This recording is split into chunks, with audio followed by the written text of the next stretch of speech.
Okay, I'm back. Queen Lene, my friend. Uh, Beautiful, gorgeous. Like you can see, I'm tired. I show it in my voice and my eyes, as Aaron would say.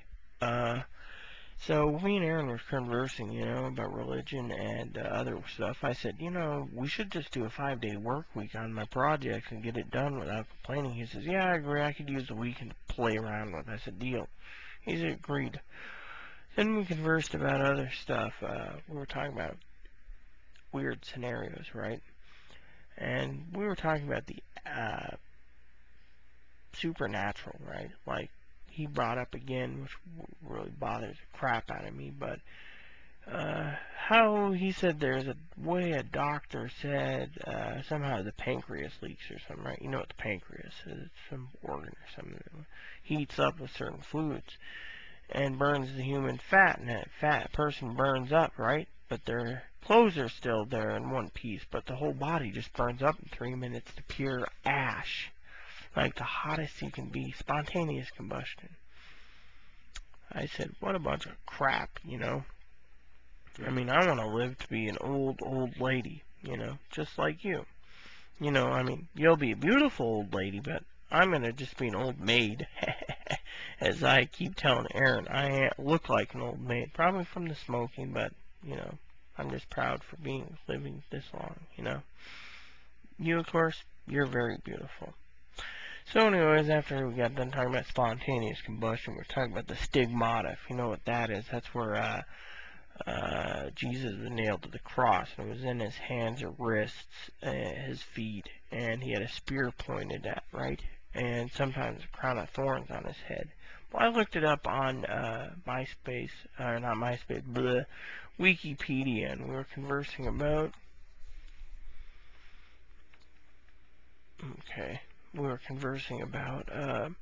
the stigmata, right? And I said, that's weird too. I mean, people wake up in the middle of the night with it and they don't know why their hands got holes in them. I mean, come on. Doesn't that really make you think it really weird? I mean, you wake up and you got holes in your hand and you're wondering why?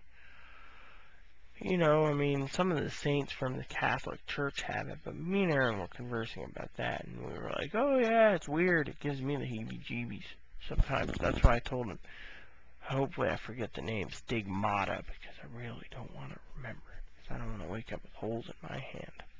But I guess it's an honor if you do. But some of them are psychosomatic and stuff from what I read. Aaron and I were trying to explain, he was trying to explain that to me, but anyways. On top of that, we were conversing about transgendered things, Nothing big. We were conversing about doctors, and he's like, yeah, most doctors are greedy, and I'm like, I don't want to go there, And he's like, yeah, most doctors are greedy, it's all about the money, If you go to Thailand, you'll be set, and I said, yeah, okay. Then we were talking about, why YouTube videos, some of the videos I get barbecued on, but it's just like, well, oh well. And Aaron's like, well, that's because they don't want to know the truth. I mean, there's videos I did about how to survive gender identity, and as you know, it's not easy one, beautiful, but Aaron and I talk about it. I mean, Aaron had to go off his meds because it was giving him too much trouble. He figured when he's 80 years old, he's going to be looking like Milton Berle in a dress with boobs and a vagina, and he said, what's the point of looking like Milton Berle or Steve Buscemi or that one guy, George Burns, in a dress with boobs and a vagina? So he was like, oh, I'll just age like this, and in the next life I'll be a female. I said, okay. But anyways, the funny, you can laugh at that. I think it's funny, Milton Berle in a dress.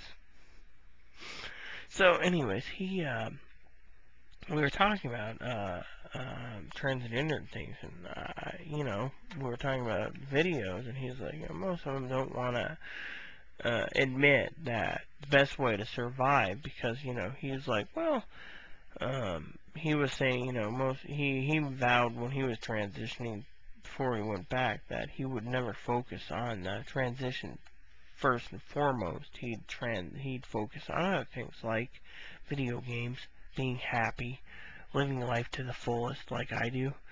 And you have that as secondary or third or fourth or ninth, whatever, all the way at the back of the bus, or back of the burner. And he agreed, he was like, oh yeah, that's what, I spoke about. And he said, yeah, that's agreed, he agreed with it thoroughly of how, you shouldn't make it your main focus. And to survive GID, GID is survive it.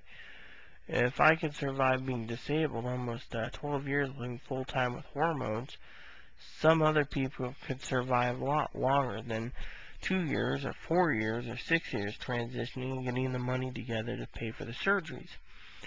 So, I basically said, just hand your problems to God and just sit back and watch and see what happens. I mean, some people pray, as Aaron and I were talking about, to win the lotto. Give me winning lottery numbers.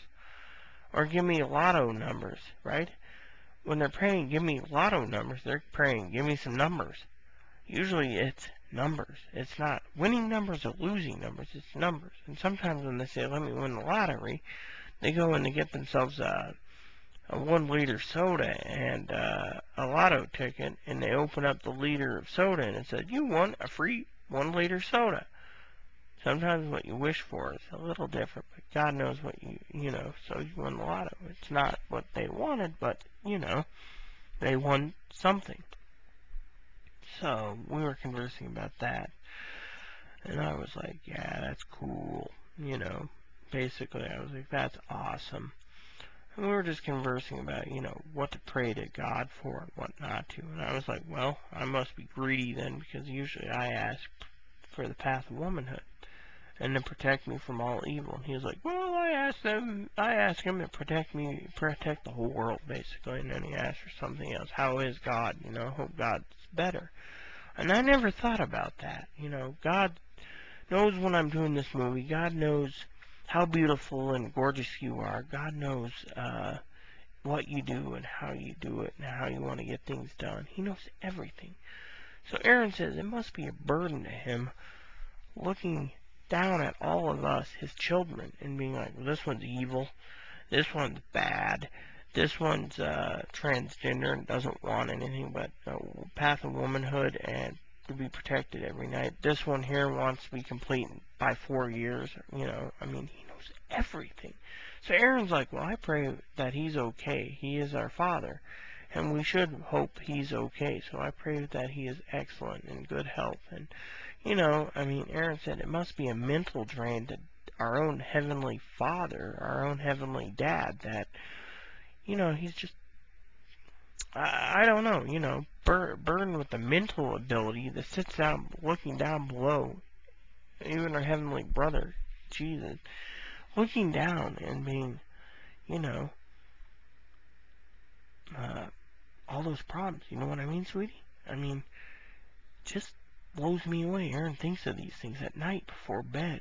I don't think about that. I just sit there and be like, yeah, I'll make a movie for Queen Lene, and then I'll climb into bed, I don't think, yeah, Aaron's right. God's got a heavy job, I mean, we're just a speck in his eye, but when our existences exist and blotted out, new life will begin for others. It's amazing, isn't it? Anyways, I'll make a third section for you, so stay tuned.